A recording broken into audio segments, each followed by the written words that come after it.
Hello， 大家好，我係霆鋒。Hello， 大家好，我係 Chris。歡迎大家收睇《珠海通不只通珠海之中山行》。嗱，咁今日咧同大家嚟到我哋嘅中山市中心石岐板塊，同大家參觀一個由建華集團同埋龍湖集團去打造嘅市中心全新新規嘅4代宅，亦都係我哋中山好出名嘅建華龍湖香山頌。香山頌作為中山市中心新規4代宅嘅代表作，佢嘅實用率、佢嘅戶型、佢嘅交樓標準咧，都深受本地客戶以及港澳台同胞、華僑海外朋友嘅一個喜愛啊！冇錯啦，咁而我哋今次咧嚟到我哋中山市市中心參觀呢一個4.0 4代宅嘅呢一個標杆項目啦，主要係同大家即將要揭開呢一個中山4代宅嘅神秘面紗，亦都係由我哋今次建華集團同埋我哋嘅龍湖集團聯合打造嘅香山頌。咁啊，究竟佢所有嘅 title 有啲咩魔力可以吸引到我哋咁多嘅本地朋友，以及我哋港澳台海外華僑嘅喜愛呢？咁啊，今期一同大家即刻開箱。好啦，各位觀眾朋友，咁啊正式咧開啟我哋今期 video 咧嘅內容介紹啊，同大家介紹呢一個建華龍湖嘅香山頌。嗱，咁啊大家可以留意翻我哋屏幕上方嘅呢一張圖紙咧，亦都係我哋整體成個項目以及周邊，尤其是係我哋中山核心主城區嘅一個地理位置同埋周邊嘅一個分佈啊。嗱，咁啊有聽課嘅朋友咧，中山之行嘅 video，Chris 有同大家分享好多關於我哋中山主城區嘅各大板塊。咁啊，例如我哋嘅東區啦、南區啦、石岐啦、西區以及我哋嘅火炬開發區等等，其實亦都係同屬我哋中山市中心嘅幾大主城區。咁而我哋今次嘅呢一個建華龍湖香山頌咧，主要係位於我哋嘅石岐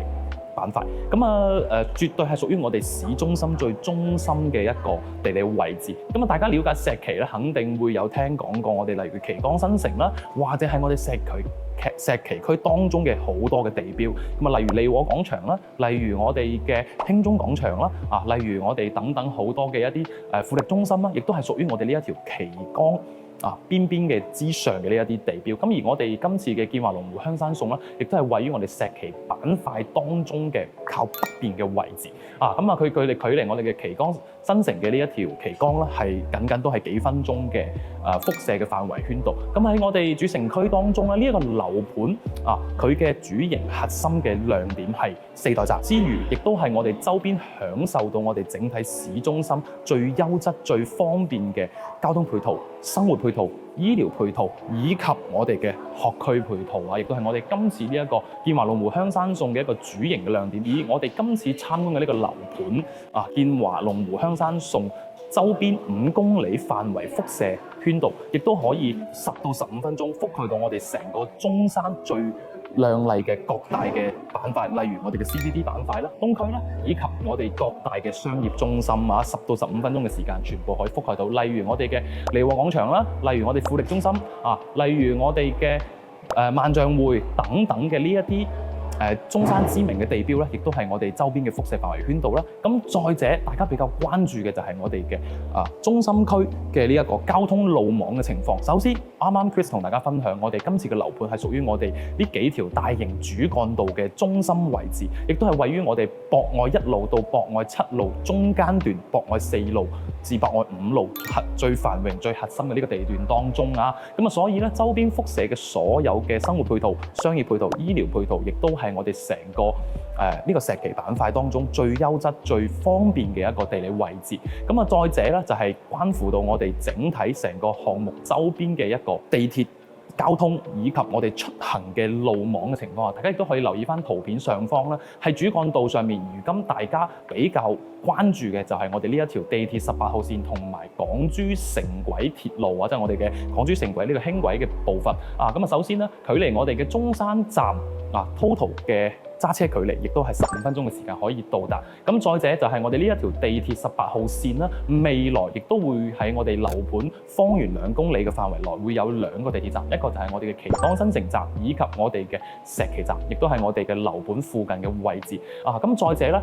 大家都知道喺呢幾條中山主城區嘅核心嘅路段上面咧，有2條路係屬於我哋嘅 highway。第一個咧就係我哋上方嘅北外環線，以及我哋下方嘅南外環線。所以咧喺呢個位置，如果要通往我哋嘅主城區嘅各大高速公路咧 total 僅都係5分鐘嘅時間就可以去到我哋各大嘅呢一個高速公路啦。咁包括去我哋嘅廣州啦、佛山啦以及我哋嘅珠海，包括過我哋嘅深圳，亦都係 total 10分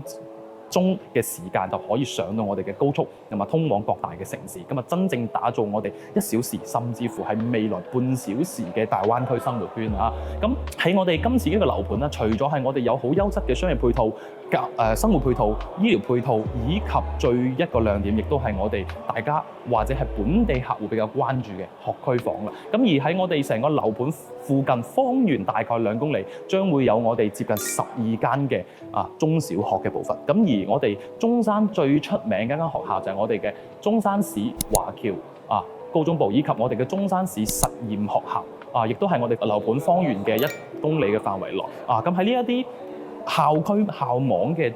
加持下，咁我哋如今呢一個核心片區嘅4代集，亦都係備受我哋好多港澳台本地朋友以及海外華僑同胞嘅喜愛。咁喺我哋了解完成個樓盤一個地理位置、周邊嘅配套之後咧，回歸到我哋嘅沙盤位置，同大家分享下今次由呢個建華龍湖打造嘅香山餸，究竟佢有啲咩魔力可以吸引到我哋更多買家嘅中意。好啦，各位觀眾朋友，咁了解完我哋今次建華龍湖香山餸嘅周邊情況之後啦，回歸到我哋今次參觀城中心4代宅嘅整體嘅一個情況。咁而今次我哋建華龍湖去打造嘅呢一個香山餸啦，首先咧十分之有寓意會用香山2個字去形容咧，亦都係認證咗我哋中山嘅呢一個市中心嘅一個十分之有名氣以及備受我哋各界關注嘅一個樓盤，就係我哋嘅香山餸咁中山咧，有了解過中山嘅朋友都知道，中山嘅前身亦都叫做我哋嘅香山縣咁所以呢個樓盤係用咗呢一個香山2個字去作為呢個命名，亦都係我哋中山首個4代宅嘅呢一個定義咁整體嚟講咧，成個樓盤嘅建築面積咧約89,342.47平方米。咁主要嘅主營嘅面積段咧，一共咧得3個嘅啫，117平方、139平方以及169平方嘅產品，亦都係目前中山主城區當中4代宅最高實用率130% 嘅一個首個樓盤主營咧係我哋全部都係專梯專戶嘅大單位，成個項目咧一共咧係以12棟樓去進行呢一個打造嘅，全部都係我哋嘅一個高層嘅單位，以及我哋嘅中高層嘅單位進行呢一個組成成個小區嘅園林咧係以我哋日本安曼酒店嘅風情情景嘅元素去進行打造，亦都係由我哋嘅龍湖集團咧去親自操刀進行呢一個操盤。包括咧配過我哋嘅會所啦、下沉式嘅園區、抬高式嘅園區，亦都係我哋中山主城區當中實用率最高嘅一個4代宅全新新規嘅樓盤咁我哋目前嘅樓盤咧在售嘅樓棟咧分別係我哋嘅12棟、9棟以及我哋嘅6棟咁以12棟為例，就係最細面積段117平方2梯2伙32層高嘅一個產品，亦都係十分之多。目前我哋嘅港澳客戶以及海外嘅朋友比較鍾情於一個高層高區嘅單位。咁而去到我哋嘅9座，就係我哋169平方最大單位嘅樓王面積段嘅產品，而去到我哋嘅6座，目前在售亦都係139平方專梯專戶嘅呢個產品。咁所以咧呢個樓盤咧戶型十分之好記咁每個戶型亦都會有每個戶型唔同嘅亮點。咁除咗係我哋嘅呢一個建華集團啦，以及我哋嘅龍湖地產聯合去打造。咁其實大家對呢一個樓盤龍湖十分之熟悉啦，我哋全國排第5嘅一個房地產嘅企業。咁但係建華亦都係屬於我哋中山民營企業當中十分之出名嘅一個企業，主要係以房地產建材為主嘅一個本土嘅企業去攞嘅呢塊地，咁同我哋嘅龍湖房產進行呢一個聯合合作，咁由我哋龍湖正式去操盤獨立操盤去出售呢一個今次嘅市中心嘅代表作，就係我哋呢個建華龍湖香山餸。咁我哋喺了解完成個項目整體情況之後，而家 Chris 即刻同霆鋒會合，去同大家開箱呢幾個4代宅嘅戶型，究竟有冇啲咩亮點或者係唔好嘅地方，一同大家即刻揭秘。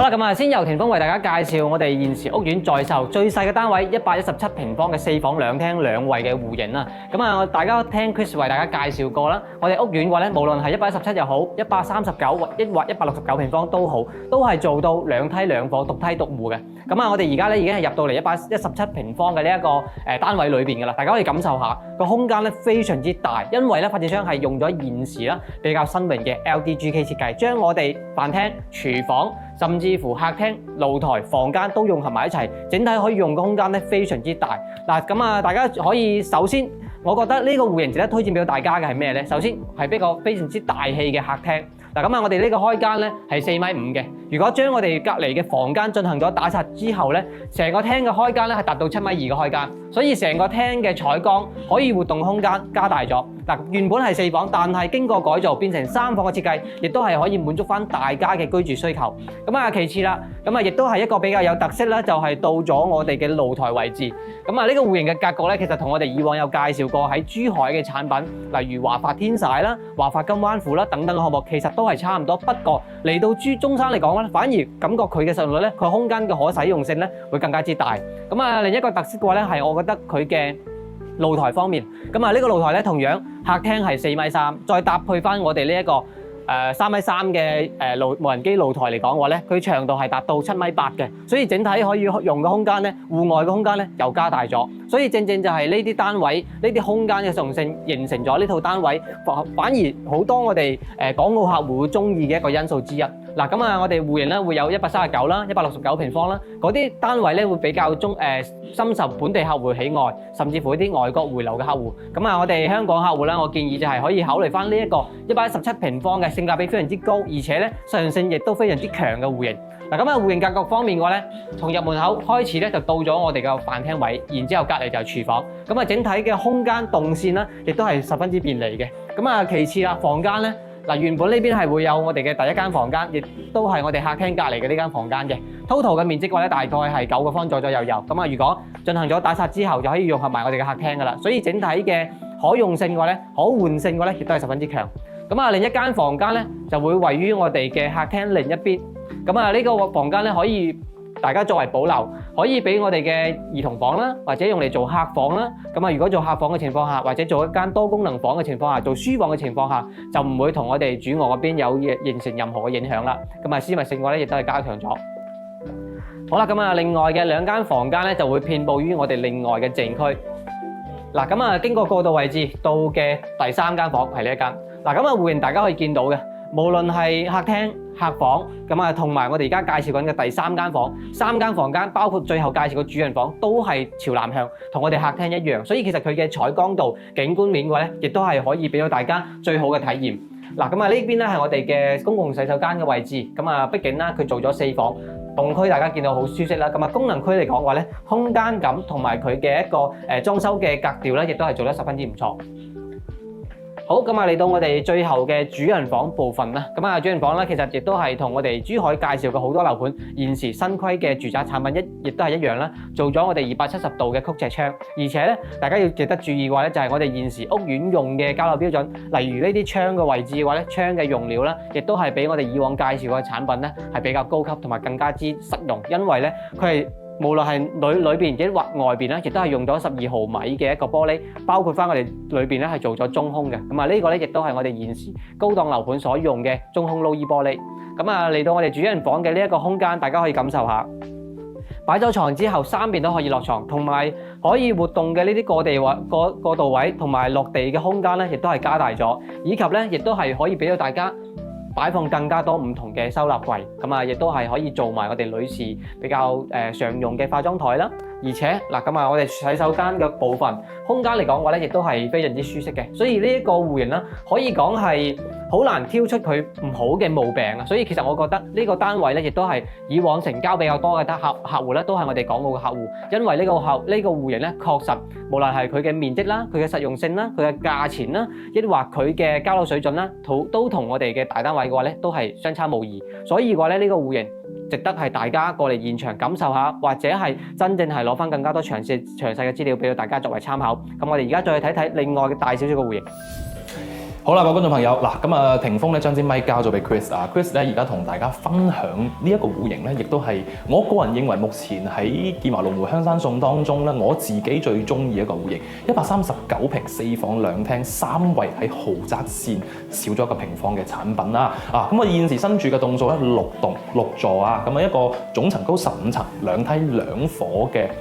戶型嚟嘅，咁啊現時身處嘅呢一個單位咧，啊大家可以見到 Chris 現時企住嘅呢個位置係屬於呢一個戶型嘅專屬入戶電梯廳嘅位置啊。嗱，咁當然啦，開發商嘅交付呢個標準啦，呢一度咧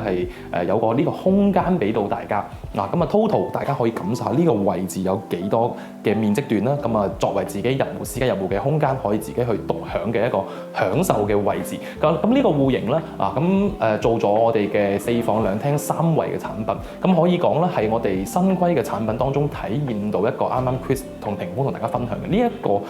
中山首個4代宅嘅產品，就係得房率上面嘅體驗，真係體驗到淋漓盡致啊！咁當然啦，呢個位置唔屬於入職嘅面積，但係係可以我哋呢一個戶型專屬嘅單位。咁啊呢一個咧。showroom 嘅部分咧做咗係我哋2樓偶數層，咁因為咧其實同我哋介紹好多珠海嘅4代宅啦、香山湖1號啦、珠海灣啦一樣嘅，咁佢有分基數層同偶數層嘅一個區別啊，咁無非就係佢嘅陽台嘅擺位唔一樣。咁呢個139平方4房2廳3衛嘅產品啊，咁啊從入戶開始，其實映入眼簾咧就係俾呢一個 LDKG 一體化嘅大廳去將我哋嘅眼球係吸引咗㗎啦。嗱，咁呢個戶型咧。大平層139平方打拆改造完之後咧，有一種大平層嘅即視感嘅情況表現咗之餘咧，亦都係做咗我哋嘅南北通雙露台啊！咁啊，所以咧呢個戶型點解 Chris 係中意咧？首先佢映入眼簾俾我嘅感受係真係豪宅線以下嘅產品，但係啊用咗我哋新規嘅產品表現出嚟咧，係屬於我哋一個十分之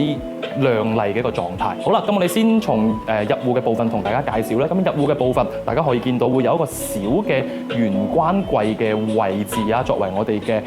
入戶嘅部分啦。咁啊，而入戶門後面咧，亦都會有一個 store room 嘅位置。好啦，咁 store room 咧作為我哋嘅一個展示嘅空間咧，係作為我哋呢一個入戶玄關門嘅右手邊嘅後方嘅位置啦，可以適當增加翻我哋一啲收納嘅功能啦。啊，咁啊入門嘅部分，除咗右手邊嘅玄關 store room 之餘咧，亦都會有一個屏風式嘅一個牆體喺度。咁當然啦，未來嘅買家可以學似 showroom 咁樣做翻一個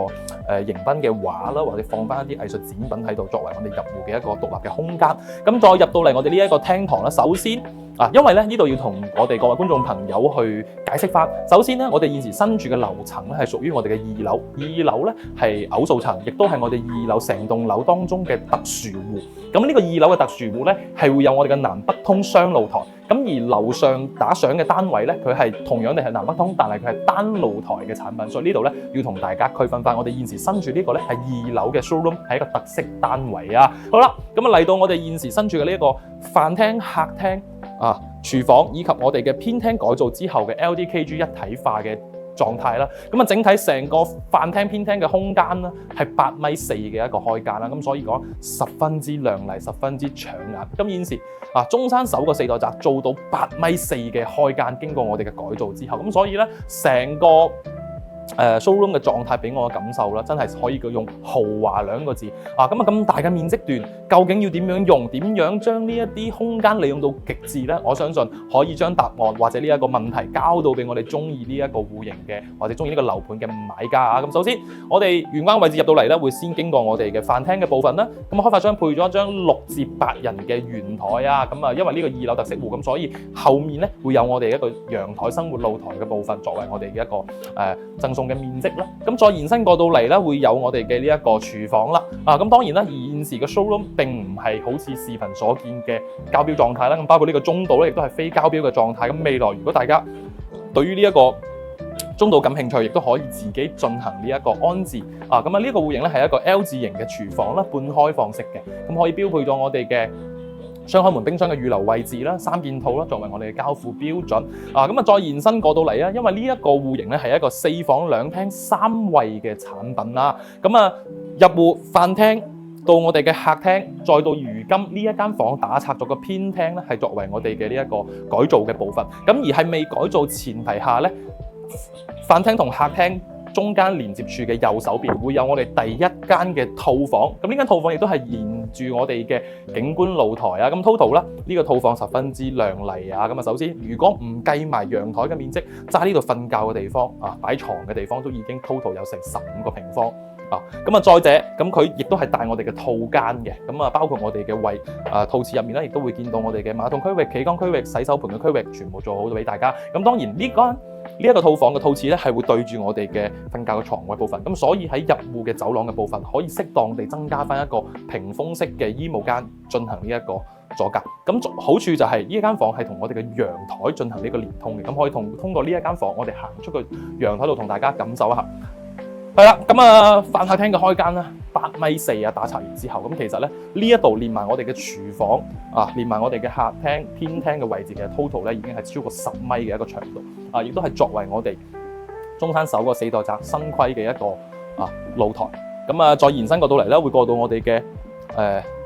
客廳，再到我哋另外一個偏廳房間出嚟嘅一間房間。咁啊，我哋現時嘅偶數層咧，呢一個大嘅贈送嘅露台咧，會係我哋呢一邊。咁如果基數層嘅情況下，單數層咧個露台咧就會去咗另外一邊。大家亦都可以睇睇我哋而家視頻上面3樓嘅位置。咁呢個咧亦都係我哋一個錯層式嘅分佈。咁通過我哋呢個陽台啦，望出去，咁啊首先6座咧係可以望到我哋成個建華龍湖下沉式嘅會所啊，以及我哋嘅泳池啦、公寓我哋嘅健身房啦、會所等等嘅部分，咁包括我哋下面嘅隔空層亦都可以望到。咁啊，龍湖啦出名啦，做我哋嘅園區咧係一個十分之有佢自己個人特色嘅一個房企嚟嘅。咁啊，所以咧佢嘅公區嘅交付標準咧，可以講無庸質疑啊。咁啊，無論佢係邊個嘅樓盤，佢都係做得相對嚟講比較唔錯嘅。好啦，咁啊再者啦，嗱嚟到呢一度，我哋嘅動區嘅部分再延伸過到廚房對出呢一個偏廳。咁本身咧呢一度嘅交付咧係一間房間嚟嘅，亦都係有我哋嘅一間陽台房。咁啊，而家開發商呢個 showroom 係將呢一個部分進行咗我哋嘅打拆以及改造咗之後咧，另成咗我哋一個唔可以講話 L 字廳，因為 LDKG 一體化，咁好多其餘嘅一啲戶型啦，將其中一個偏廳嘅房間改完之後咧，變咗 L 字廳，但係呢一個改完之後咧，會變咗一個長方形嘅大方廳啊。好啦，咁再延伸過到嚟呢一邊咧，正區嘅部分，首先會有第二個廁所，作為我哋公共衛生間啊，乾濕分離嘅衛生間。咁啊，整體嘅空間 size 啦，無論係企缸、馬桶以及梳洗台嘅區域 ，Chris 呢個咁大份嘅人咧，都可以好舒服到喺度兼容到。咁再者，到咗我哋嘅第3間房啦，咁啊呢間房 showroom 咧係做咗個半開放式嘅房間，咁原則性上面嚟講，保留翻獨立嘅隱私房間會好啲，做咗個小朋友嘅房間嘅展示，咁啊榻榻米靠咗牆，咁啊會有更加多嘅空間可以兼容到做櫃啊、做台啊都冇問題。咁啊最後部分咧就係我哋嘅戲肉啦，戲肉嘅部分咧就係我哋呢個主人房。咁呢個主人房咧真係好星級酒店套房 feel 啊，139平方可以做到咁樣嘅 size。咁首先入到嚟入戶嘅部分咧，過渡再到我哋嘅衛生間、企缸、馬桶、浴缸、雙洗手盆都可以做到。大家要記住139平方呢個戶型啊，呢個面積段就可以做到咁樣嘅一個空間啦。咁再延伸咧，會有一個長嘅步入式嘅過道啦，分咗左右兩邊嘅功能區，同樣亦都係南北通嘅一個佈局啊。咁啊左手邊咧會做咗我哋男女主人嘅收納嘅衣帽間啦，以及留咗我哋女主人專屬嘅一個梳妝台嘅區域啊，俾到我哋嘅呢個主人家。咁再延伸過到嚟呢一度啦，咁啊講明係4代宅嘅新規啦。咁所以喺主人房嘅展示上面，除咗南北通之外，亦都係做咗我哋嘅270度嘅曲尺窗 L 字窗。咁啊高層或者係中層嘅單位，更加多係可以望到呢一個錯層式對開嘅城市景觀啦，以及內園嘅景觀為主。咁所以呢個位置係朝我哋嘅南向，早上嘅部分咧，亦都會有我哋嘅南向嘅呢個採光可以入到我哋嘅單位度。咁大家可以睇到擺咗我哋一張米八床。咁啊，左右兩邊啦係我哋嘅床頭櫃啦，亦都係有十分之多嘅呢一啲過渡嘅空間喺我哋呢個房間嘅區域。咁所以呢間房咧可以講話係一個好豪華嘅享受體驗啊！咁呢個戶型咧，目前咧係參觀完3個戶型當中咧，我個人咧比較喜愛嘅一個。咁當然啦，稍後同霆鋒會合會同大家介紹呢個169平方最大嘅呢一個。咁啊呢個咧，我個人認為咧大咗。咁如果按照我目前而家自己自身中意嘅一個戶型咧，其實 Chris 咧係比較中意呢一個嘅。咁但係 anyway 唔緊要，今期咧同大家既然要開箱呢一個樓盤嘅一個整體情況，肯定要同大家詳細介紹。咁而家事不宜遲啦，即刻過去同霆鋒進行會合。好好啦，各位觀眾朋友嗱，咁話咁快咧嚟到我哋7座啊，同大家開箱呢一個169平方，我哋建華龍湖香山頌最大面積段嘅呢一個大平層嘅單位啊！嗱，我兄弟喺入面咧急不及待啦，喺度唔知喺度整緊啲咩啦，咁啊先同大家分享下呢個位置。咁啊3個面積段咧，其實都會有個專屬嘅入戶空間啊。咁我哋現時身處嘅呢一個入戶空間啦，咁講明係最大嘅面積段啦，咁所以呢一個入戶嘅空間咧嘅面積段咧，都會比其他棟數咧要大啲啊。好啦，咁啊同屬咧專梯專戶嘅產品，而呢一個戶型咧係一個4房2廳4衛，冇錯，大家冇聽錯，係4個衛生間。咁啊，可能我兄弟咧喺度諗緊呢4個衛生間要點樣做啦，咁我一齊入去同佢會合先。嗱，咁啊呢一個單位咧入戶嘅部分啦，咁其實已經係打破咗我哋好多嘅一啲傳統大平層，甚至乎係去到200平方以上嘅單位嘅一個開積嘅數據啦。咁啊，所以作為中山首個4代宅嚟講，我覺得今次參觀嘅呢個香山頌咧，的而且確佢會有好多驚豔嘅地方。咁啱啱上一條嘅片段啦，同大家分享嘅呢個戶型啦，Chris 最中意。咁唔係話呢個我唔中意，而係呢一個我亦都係十分之糾結。我冇咁多人嘅情況下，或者係我真係空間感多到咧，已經係唔知要放啲咩嘅情況下，所以我都係覺得139嗰個咧會比較啱我多啲。嗱，咁我先問一問我兄弟嘅意見啦。喂 Jason， 喂，諗緊啲乜嘢啊？諗緊啲廁所點用定係點啊？嗱，呢一個戶型嘅特色咧，我認為一個比較大嘅亮點咧，就係有一個超過10米嘅大露台。唔係喺呢個露台9嗰個都超過10米㗎。嗱，咁啊呢一個咧，亦都係入到嚟之後咧，非常之震撼，因為佢搭配翻成個大嘅廳之後咧，空間感係真係正如你所講，唔知點用。唔知點用係咪？喺呢一個露台咧，曬得多咧，可能好快變古天樂㗎啦。唔係啊，咁啊，但係呢個露台佢大有大嘅好處，但係我覺得佢係即係點講咧？我哋睇樓睇到咁多，呢個露台我覺得佢係大得有少少誇張以及離譜，係真係可能你要喺度做一個空中花園或者空中庭院，都可能真係要使啲錢先可以做得到嘅一個狀態啦。嗱，咁啊呢一個戶型嘅話咧，佢會將我哋客房對出嘅露台位、客廳對出嘅露台位以及房間對出嘅露台位都可以進行連通。咁啊，整體可以活動嘅單位空間嘅話咧，非常之多。即係喺我啱先喺度諗啊。喺我嘅呢一個露台裏邊咧，已經係可以做好多唔同嘅一啲運動啊，或者係娛樂啊等等。我唔需要再去小區裏邊或者去公園裏邊跑步，我喺呢邊擺個跑步機，或者做一個 golf 嘅練習場都係冇問題。冇錯啦，嗱，咁我啱啱點解入嚟嘅時候同大家講一句咧，就係169平方真係可以做到好似我哋以往去參觀，例如中海嘅華潤天下223平、218平，華發灣11號嘅樓王啊204平方啦、189平方啦，以及249平方嘅單位。咁佢呢一個嘅陽台可以講話係比佢哋嗰啲仲誇張嘅。咁當然啦，可能地段或者係望嘅 view 大家會唔一樣啊。咁呢個咧係城市地塊嘅劃分啦。咁但係論產品力嘅表現上面嚟講，我覺得今次香山頌嘅呢一個整體產品嘅水準咧，真係會帶到俾我哋好多嘅一啲唔同嘅見識啦，亦都係可以見證咗如今中國內房企市場當中4代宅嘅一啲全新嘅變化。我個人認為咧係十分之有意義去同大家分享呢一啲可能講話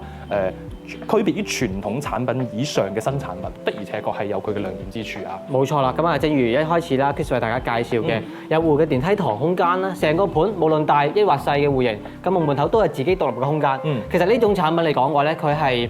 比較浪費空間嘅，喺珠海嚟講，因為咧佢有自己私家嘅廳。因為尺價貴啊嘛，係咪？係啊。嗱，即係如果喺珠海嚟講嘅話咧，佢會又會浪費個空間啦，同埋可能喺我哋嘅單位裏邊會有啲公攤面積去到我哋嘅電梯堂嘅位置。咁但係好似呢啲單位咁啊，電梯堂嘅空間已經係好大啦，屬於公區位。嚟到單位裏邊咧，反而無論係我哋嘅動區抑或靜區房間又好，佢都係俾到一個大家好享受嘅一個戶型嘅空間。冇錯啦，好啦，咁呢個戶型咧係一個4房2廳4衛嘅產品。冇錯。咁啊，先同大家從我哋唔同嘅功能區開始介紹啦，入戶，再到我哋嘅飯廳，再到而家 Jason 企住嘅一個半開放式嘅大中度嘅廚房，再到我哋嘅客廳、偏廳、露台啊，十分之靚仔嘅數據。咁啊，先考下我兄弟記唔記得我有冇做功課咧？咁我哋今次嘅呢一個戶型嘅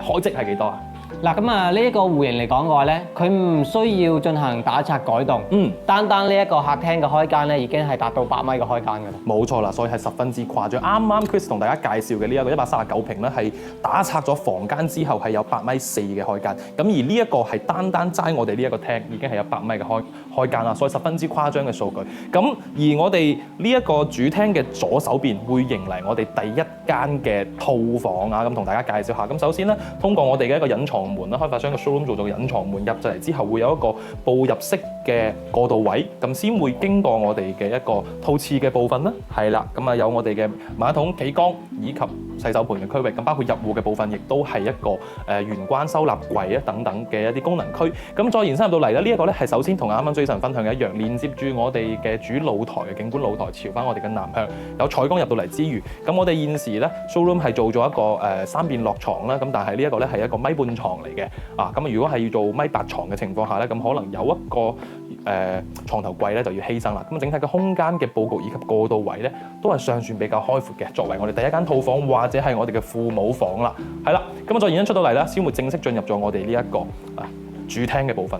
十分之奢華啦，真係要諗緊啲家私要點樣擺啦。冇錯啦，而且咧，大家可以感受下，經過我哋嘅過渡位置，望向我哋嘅飯廳位嘅窗口，抑或望去我哋客廳位嘅另一個露台位置，咁兩邊咧都係可以望到好靚嘅內園景觀。所以大家呢一個盤啦，除非大家買嘅係前排單位，如果買翻內園單位嘅話咧，建議大家可以揀翻一啲中低層嘅單位，望翻內園景嘅話咧，相信都係非常之舒適。好，跟住鏡頭睇一睇我哋嘅靜區部分啦。咁靜區戶型嚟講咧，係做咗4房4衛嘅設計，咁呢個咧係其中第一個只有一個嘅我哋嘅公區洗手間位。嗱，裏邊咧同樣都係做好晒我哋所有嘅設施俾到大家。冇錯啦，而第二間嘅套房咧，亦都係我哋工位對面嘅呢一間套房啊，咁可以將佢設為我哋嘅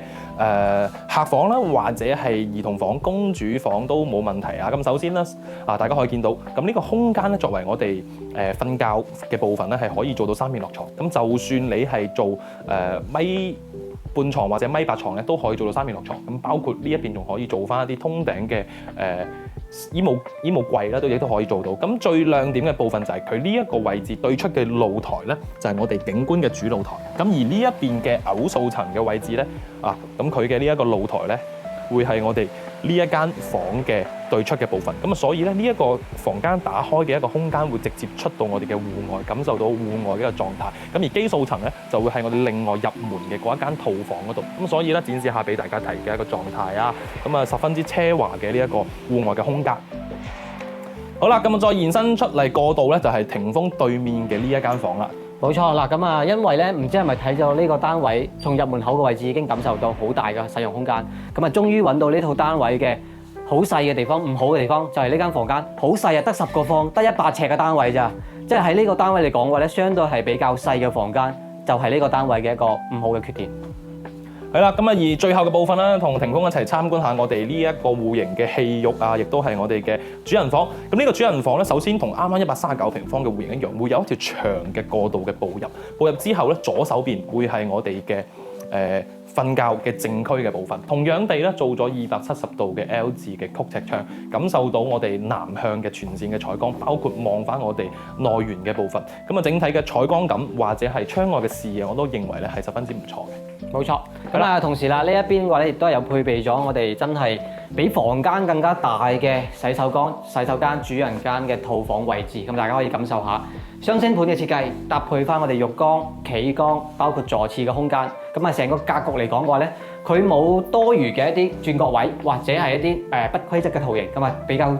我哋實用嘅一個長方形嘅比較方形嘅位置，所以可以擺放嘅位置，可以空間嚟講嘅話咧，非常之舒適。因為四方方嘅呢個設計嚟講嘅話咧，係可以加大翻成個單位裏邊嘅實用性。冇錯啦，而呢一個戶型啦，可以講啦係呢以上三個戶型當中咧最大面積段嘅一個戶型啊。房間又多，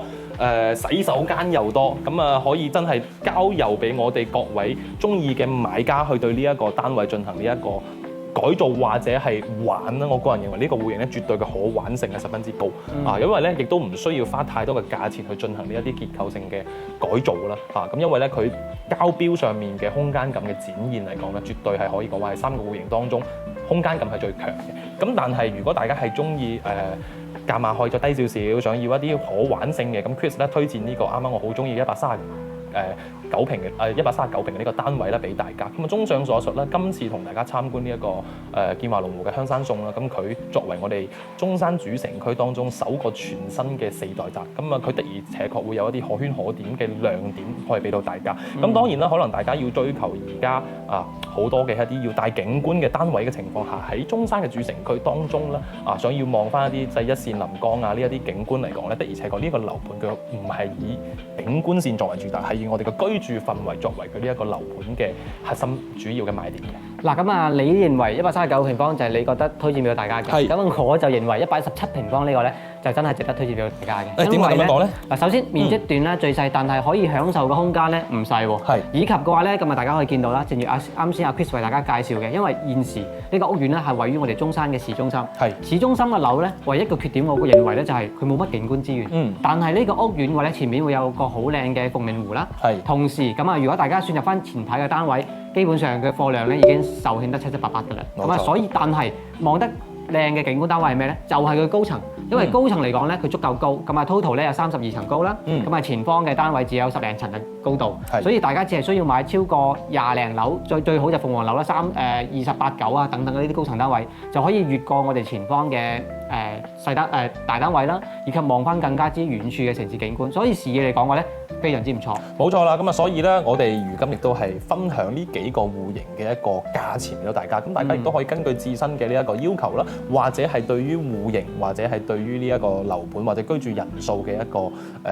要素啦，去進行呢一個產品嘅選擇啊。嗱，咁啊講到價錢上面嚟講，霆鋒應該做好晒功課㗎啦。嗱，咁啊價錢方面啦，咁啊佢按照翻每個面積段嘅都有唔同嘅價錢啦。反而呢個屋苑嘅話咧，佢嘅面積越大，價錢就越高，單價越高。嗱咁啊，如果係去到我哋117平方嘅4房單位咧，佢嘅成交總價 total 係講緊喺200萬左緊嘅。而且咧，佢係從22樓作為一個頂巴，跟住咧往下就越嚟越平，往高亦都越嚟越平。所以其實呢一個咧，亦都係一個非常之好嘅，對於我哋香港客戶一個好好嘅一個價格嘅優勢啦。冇錯，因為佢香港客戶好多都中意係一啲中高層以上嘅單位，或者係一啲高層嘅單位咧，係會比較傾向嘅。係冇錯啦，咁啊117平方就200萬左右啦。咁啊去到我哋139平方嘅單位啦，佢嘅總價咧就講緊係270萬左右嘅。冇錯。咁啊如果係嚟到我哋而家嘅呢一個169平方嘅單位咧，就要去到330萬起步啦。冇錯啦，咁啊所以咧，綜上所述咧，對於我哋現時啊喺中山主城區當中呢個117平方起嘅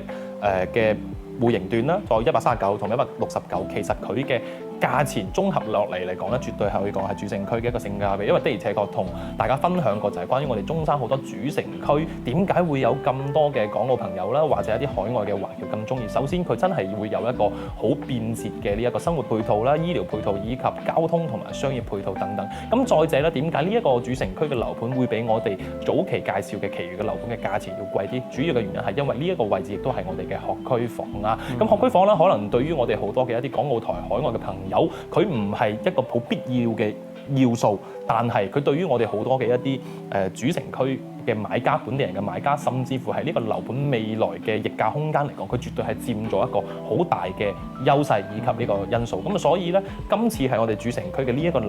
盤，咁佢其實綜上所述嘅話咧，係佔據咗好多我哋主城區核心主城嘅一啲腹地嘅要素。咁所以咧，呢個樓盤我整體個人認為，無論佢嘅戶型啦、配套啦、樓盤入面嘅呢一個質素啦，包括會所啊等等呢一啲生活配套嚟講，佢都絕對算係講係主城區當中十分之優質嘅一個樓盤。冇錯啦，咁啊，我哋今期嘅中山行啦，咁啊嚟到呢度咧，亦都係為大家介紹咗一個非常之靚嘅新規嘅住宅產品，冇錯，亦都係現時中山市中心嘅一個代表作。係啦，咁啊，大家如果有任何問題或者想要了解翻更加多詳細嘅樓盤資料咧，可以隨時 WhatsApp 翻我哋。冇錯啦，節目係啦，咁啊，所以咧都係同大家補充一句啊，就係我嘅 slogan 啊，咁啊樓咧就攞嚟住嘅，唔係攞嚟攀比嘅。但係如果大家想比嘅話咧，記得要打俾我哋，我哋一定唔會令你輸啊！咁我哋下期再會，好，拜拜。